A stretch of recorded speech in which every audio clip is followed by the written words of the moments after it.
Autour de cette pierre ramenée de l'île où fut ouvert le premier goulag, des lumignons pour rendre hommage aux victimes de la répression stalinienne.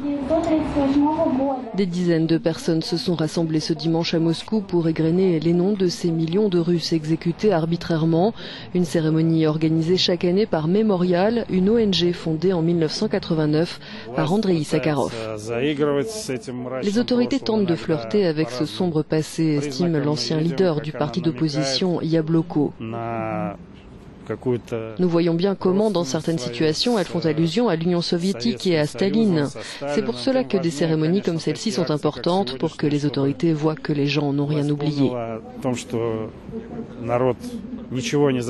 D'autant que les arrestations politiques sont toujours d'actualité en Russie. 270 personnes ont encore été interpellées début octobre pour avoir soutenu publiquement l'opposant Alexeï Navalny.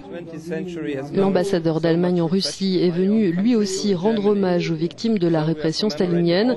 C'est en remplissant ce devoir de mémoire que nous parviendrons à éviter que de telles choses se reproduisent, dit-il.